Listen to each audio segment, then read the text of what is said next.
देखो, हर एक के जीवन में भगवान ने सुख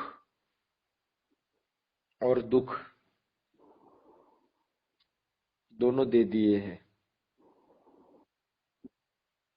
ऐसा कोई भी नहीं है जिसको केवल सुख है, दुख नहीं है। दुख इसलिए देता है कि जीवन में विकास हो जाए। अगर दुख नहीं आएगा तो आदमी ये हिलेगा ही नहीं। भगवान ने हमारे डिश में अगर सुख और दुख दोनों खाने को दिए हैं, और अगर वो खाना ही है तो हंसकर खाए, रोकर क्यों खाए? उसको प्रसाद समझकर खाए, तो उसका उसकी तकलीफ नहीं होती है। दुख किसको नहीं थे? संतों को थे, महापुरुषों को थे, पर वो रोते नहीं रहे। सामान्य मानुष रोता रहता है, मैं इतना भगवान का काम करता हूँ तो भी मेरे ही पीछे क्यों? इसका मतलब अभी तो कच्चा है। जब ये तकरार, ये रोना छोड़ देगा ना कि मेरे ही पीछे क्यों, तो उसके पीछे भगवान का प्यार दिखेगा। अर्जुन जो था, वो जब सोता था तो उसकी सांस से भी, जो सांस लेता था सोने से बाद, उसमें भी कृष्ण कृष्ण कृष्ण आवाज आती थी।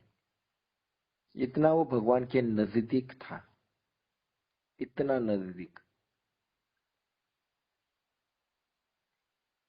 तो भी युद्ध में अभिमन्यु, उसका पुत्र को मृत्यु आ जाती है, वो मर जाता है, तो भी अर्जुन एक लफ्ज भी भगवान के खिलाफ नहीं बात करता। वो ऐसा नहीं कहता है कि भगवान 24 घंटा मैं तेरे लिए काम कर रहा हूं और तू मेरे पुत्र को बचा भी नहीं पाया। इतना बड़ा दुख होने के बाद भी भगवान को एक भी शब्द नहीं बोला।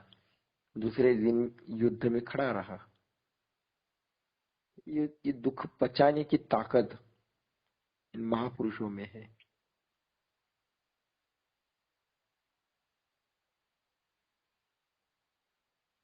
जब बच्चा सवेरे पढ़ाई के लिए उठता नहीं है, तब माँ उसे जबरदस्ती उठाती है। उस वक्त बच्चे को सोना है। कितना गुस्सा होता है बच्चा। उस वक्त उसको वो माँ जो है वो शत्रु लगती है। कह रही है क्यों उठा रही है, मुझे सोने देना। तब माँ कहती है कि नहीं, उठ, पढ़ाई करनी है। उस वक्त अगर माँ कठोर नहीं होगी तो बच्चे का विकास होगा क्या?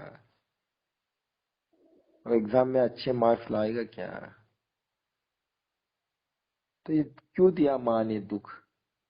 जानबूझकर दिया कि मेरे बच्चे का ही इसमें फायदा है। ये साधारण माँ अगर अपने बच्चे को ऐसी तकलीफ देती है, क्यों? क्योंकि उसका हेतु रहता है कि वो जीवन में आगे जाए। उसी प्रकार वे जगन माता है भगवान।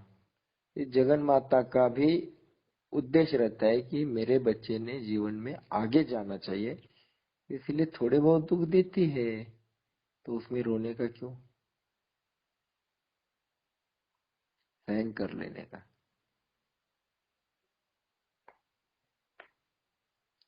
उसमें अपना जो चेहरे का हाव भाव भी नहीं बदलना चाहिए, इतना स्थिर होना चाहिए। शीतोष्ण सुख दुखेषु समसंग विवर्जिता। सुख आए दुख आए, हम इतना समवृत्ति से रहना चाहिए कि हमें कोई फर्क ही नहीं लगना चाहिए। प्रभु रामचंद्र दूसरे दिन राज्याभिषेक होने वाला था। अयोध्या का राजा बनाए जाने वाले थे। इतना बड़ा सम्मान उनको मिल रहा था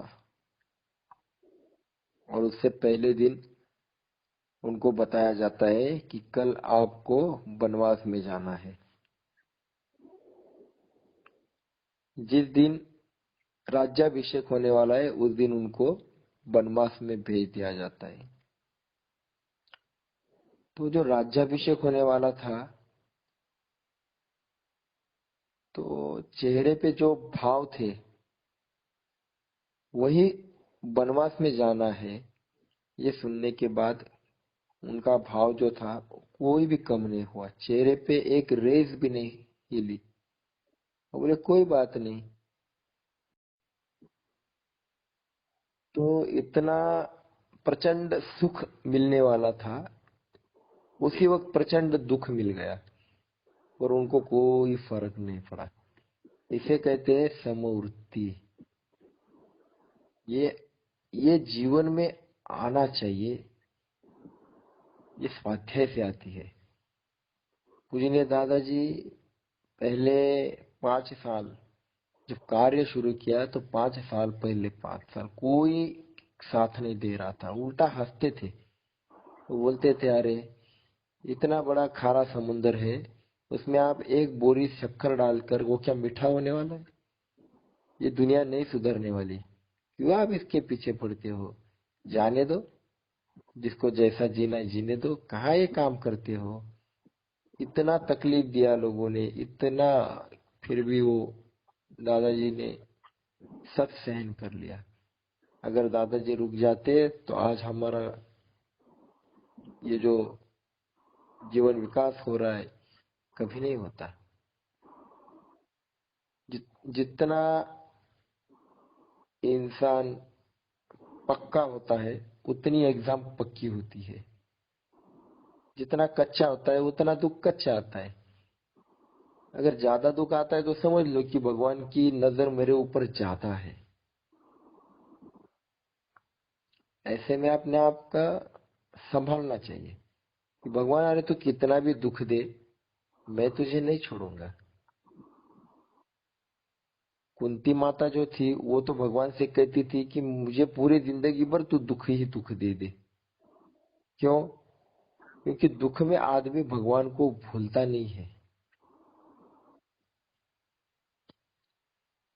पूजनीय दादाजी के शिविर रहते थे, तो 3-3 4-4 दिन के रहते थे। तो दादाजी ये सब वेद उपनिषद के, भगवद गीता के सेमिनार लेते थे। तब लोग जो थे सिलेक्टेड लोगों को बुलाया जाता था। ऐसा ही एक शिविर था। उस शिविर में एक बहुत ही अमीर आदमी भी था, अब्जोपति। तो किसी गांव में वो सेमिनार चल रहा था। उस जो अमीर आदमी की मुंबई में बहुत बड़ी फैक्ट्री थी, मिल, बहुत बड़ी। तो वो सब काम वगैरह छोड़ के सेमिनार को आ गए। और एक दिन जो था पहला वो हो गया। अब दूसरे दिन, उस जमाने में कोई मोबाइल नहीं था ना कोई मैसेज थे, ये तो न्यूज़पेपर आते थे हर एक के घर में। तो दूसरा दिन जब वो सेमिनार में बैठा, तब अपने किसी भाई ने एक न्यूज़पेपर पढ़ा था, गांव के किसी एक भाई ने, स्वाध्याय भाई ने। तो वो उसमें एक न्यूज़ थी कि बम्बई में एक फैक्ट्री को आग लग गई है और वो पूरी फैक्ट्री जलकर राख हो गई है। तो उसने जब नाम पढ़ा तो बोला, तो ये तो अपना ही सेमिनार में आया हुआ आदमी है, तो अपना ही भाई का फैक्ट्री। वो डर गया, दौड़ते दौड़ते दौड़ते वो सेमिनार के यहाँ आ गया, और जो सेमिनार चल रहा था वहां अंदर एक न्यूज पहुंचा दी कि उस आदमी को बताओ कि आपकी फैक्ट्री को आग लग गई है, और आप अभी के अभी बम्बई चले जाओ। तो ये न्यूज उन तक आ गई, तो उन्होंने क्या कहा कि अग्नि देवता ने मेरी फैक्ट्री को खा लिया है। अब खा लिया है तो मैं जाकर क्या करूंगा? अब जो होना था वो तो हो गया है, मैं जाकर क्या करूंगा? यहाँ दादाजी का सेमिनार चल रहा है, या भगवान की बातें मुझे सुनने को मिल रही है, ये भी मैं छोड़ दूं? वो गया तो गया, अब ये भी मैं छोड़ दूं? ऐसा कैसे हो सकता है? तो आदमी ने कहा कि मैं नहीं जाऊंगा, मुझे सेमिनार में ही बैठना है। ये असाधारण बात है, ये कोई साधारण बात है? अरे जिसका सब कुछ जल गया, राख हो गया, वो आदमी कहता है कि नहीं, मैं यही बैठूंगा, मुझे दादाजी की बात सुननी है। या आपको लगेगा कि ऐसा हो ही सकता है? ऐसा होता है। प्रभु रामचंद्र कैसे जिए, ये प्रभु रामचंद्र जी के गुणों को दादाजी ने हर एक स्वाध्याय के अंदर डाला है, जीकर दिखा रहे हैं। साधारण बात नहीं है कि वो सब कुछ जाने के बाद भी वो आदमी कहता है कि मैं नहीं जाऊंगा। उसके चेहरे के एक भाव भी नहीं बदले, नहीं मुझे दादाजी की बात सुननी है। जब दादाजी को ये मालूम पड़ा कि ऐसा ऐसा हुआ है, तब दादाजी ने उसको पास बुलाया और उसको कहा कि नहीं, आप जाओ और जो भी कुछ हुआ है वो देख लो, वो सब हैंडल करो। जब दादाजी ने जाने को कहा, तब वो आदमी राजी हो गया। तब तक वो तैयार नहीं था, वो बोला नहीं मैं नहीं जाऊंगा। इसे कहते हैं दुख में भी स्थिर रहना। क्या महापुरुषों के जीवन में दुख नहीं आते हैं? आते हैं, और वो स्थिर रहते हैं। संत तुकाराम महाराज जी थे, उनकी बीवी तो बार बार बार उनको तकलीफ देती रहती थी। दूसरा कोई होता तो भाग जाता, वो तो मारने में भी कम नहीं थी, बोलना ही नहीं तो मारना भी था, पर उन्होंने कभी दुख नहीं माना उसका। वो कहते थे भगवान तूने मुझे बहुत अच्छी बीवी दी है जो 24 घंटा झगड़ती रहती है। अब ये इतना झगड़ती है कि मुझे उसमें मन ही नहीं लगता है, संसार में मन ही नहीं लगता है। ये बहुत अच्छी बात है कि मेरा मन तेरे ऊपर आ जाता है, उसकी वजह से ही तो मैं तेरे पास आ रहा हूँ। अगर वो मुझसे प्यार करती बहुत सारा, तो मैं तेरे पास आता ही नहीं। मतलब ये दुख में स्थिर रहने की कला है। संत तुकाराम महाराज जी इतने निर्लेप थे, न्यूट्रल थे, बहुत भोले वाले थे। एक जो एक जो विधवा स्त्री थी, तो उसने कुछ कुकर्म किए होंगे, तो विधवा स्त्री को बच्चा होने वाला था। तो सारे लोग गालियां देने लगे, गंदा बोलने लगे कि ये औरत, ये जो एक खराब औरत है, ये गलत औरत है, इसने कुकर्म किया है। उसको बोला ये तेरे पेट में किसका बच्चा है, नाम बता उसका। तो उसको खूब भला बुरा कहने लगे। उसको समाज ने बुरी बातें कहकर परेशान कर दिया। तो रोते रोते वो तुकाराम महाराज जी रास्ते में जा रहे थे, तो वो रो रही थी। तो तुकाराम महाराज ने कहा कि आप क्यों रो रही है? तो बोले मुझे लोग ऐसा ताना मार रहे हैं, ऐसा तकलीफ दे रहे हैं कि अब ये बच्चे को किसका नाम दूं मैं, किसका बच्चा कहूँ मैं, लोग पूछ रहे हैं। तुकाराम महाराज जी ने क्या कहा, अरे मेरा नाम दे दो जाओ। अब देखो उनको उसका परिणाम भी मालूम नहीं कि आगे क्या होगा ऐसा अगर कहेंगे तो। बोल दिया उन्होंने। तो उसने सबको जाके कह दिया तुकाराम महाराज जी, तुकाराम महाराज जी। सब लोग तुकाराम महाराज जी को गलत बातें बोलने लगे। इतना ही नहीं, गधे के ऊपर उनको गांव में घुमाया कि देखो ये आदमी संत होकर कैसा है, गधे के ऊपर घुमाया। अपने इधर गधे के ऊपर घुमाना मतलब ये बहुत बड़ा इंसल्ट रहता है। तुकाराम महाराज जी कहते हैं जब गधे पर घुमा रहे थे, तुकाराम महाराज जी कहते हैं कि भगवान क्या बात है, आज तुझे गधे पे बैठने की इच्छा हो गई, तूने मुझे गधे पे बिठा दिया, ये तो बहुत ही आनंद की बात है, चलो घूम लेता हूँ। फिर लोग उनके पास आना बंद कर दिया, बोले ये आदमी गलत है। तो तुकाराम महाराज जी कहने लगे भगवान ये तो बहुत अच्छी बात हो गई कि मेरे पास लोग आते ही नहीं है, अब केवल मैं और तू दोनों ही बैठकर बातें करेंगे, वो तो बहुत मजा आएगा अभी तो देखो इतना स्थिर रहने की ताकत ये महापुरुषों में होती है। इतना स्थिर, कुछ भी हो जाए, कितना भी दुख आ जाए, वो कभी भगवान को बुरा नहीं कहते। अब इतना होने के बाद भी महाराज जी कहते कि ये तो कितनी अच्छी बात है कि अब मेरे पास लोग ही नहीं आएंगे, तो मैं और तू दोनों ही बातें करेंगे। ये बात जिसने दुख को पचाया है ना वही कर सकता है।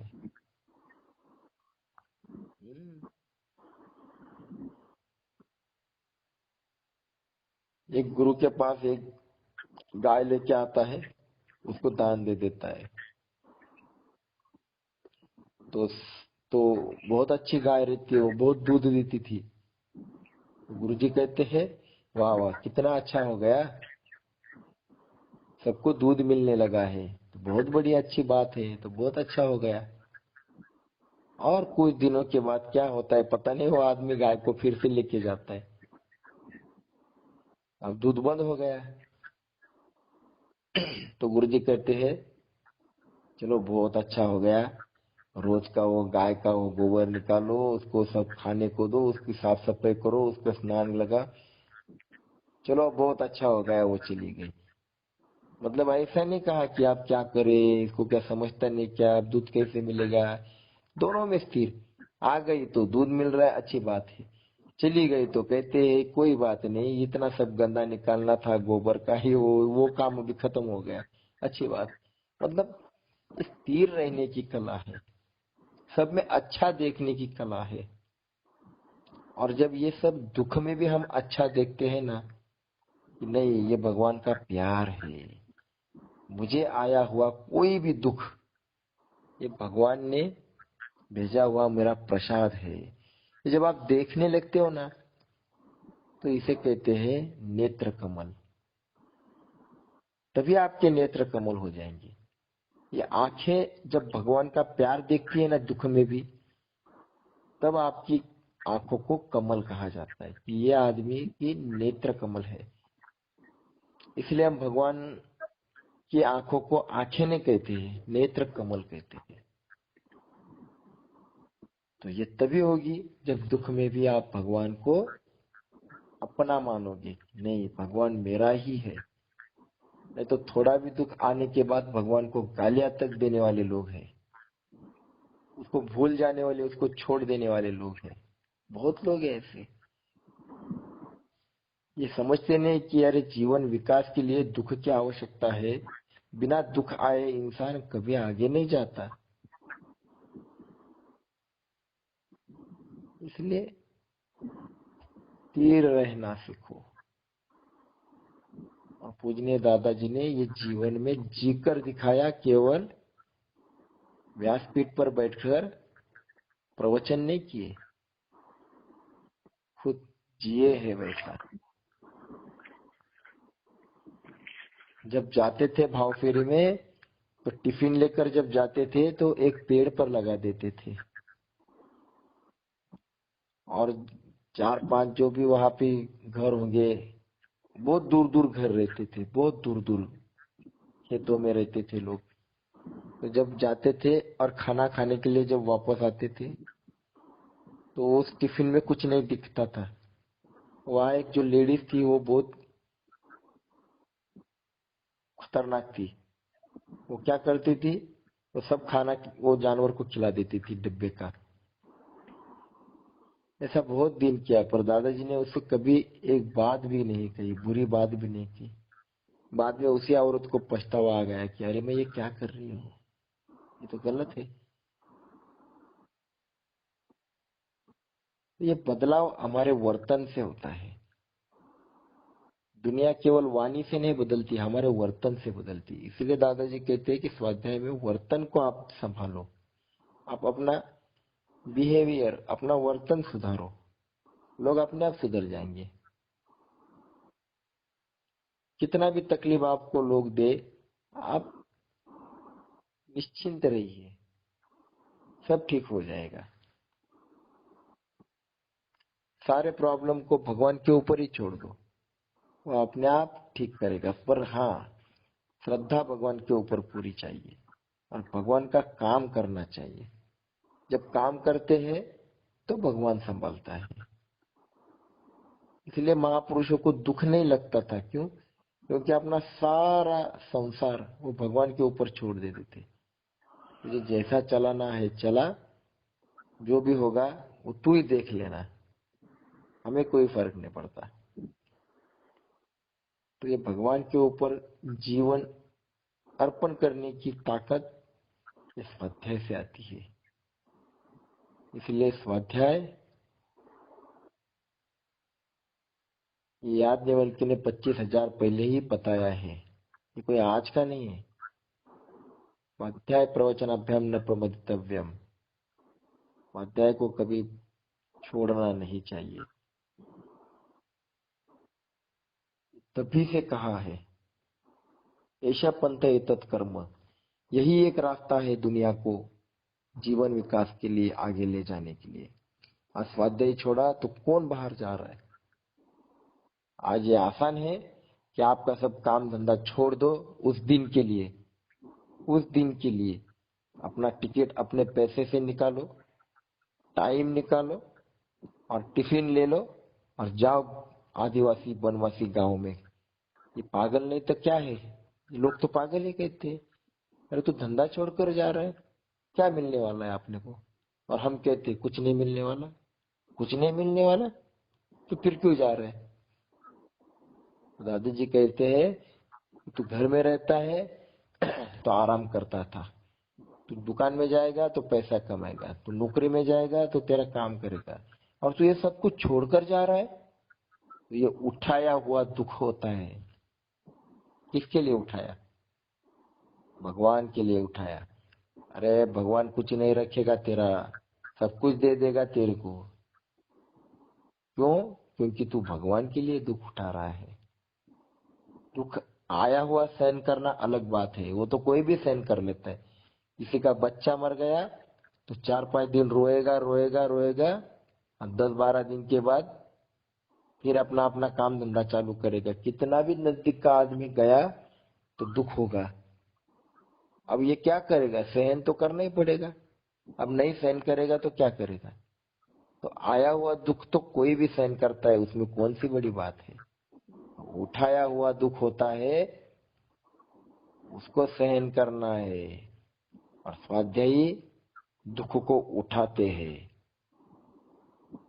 और उनको ये दुख नहीं लगता है, उनको उसमें भक्ति का आनंद मिलता है कि भगवान देख मैं सब छोड़ के तेरे पास आ रहा हूँ।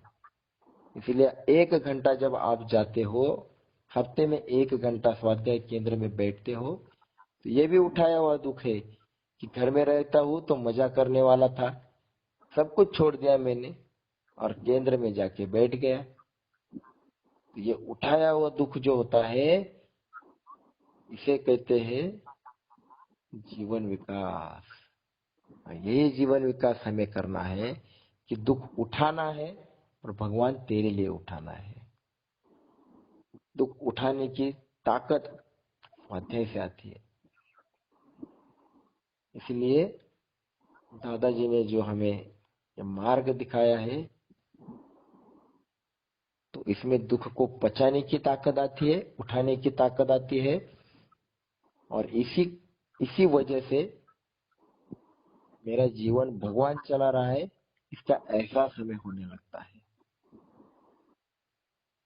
क्योंकि दुख में भगवान बहुत पास होता है, ये समझ में आने लगता है।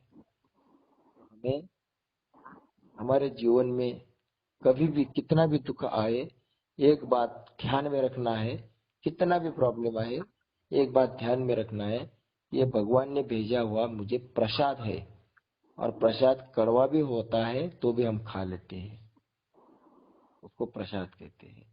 तो प्रसाद समझकर दुख को सहन करो और दुख उठाने की तैयारी रखो।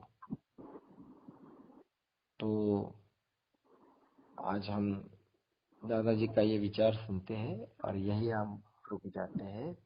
जय गणेश। जय जगत।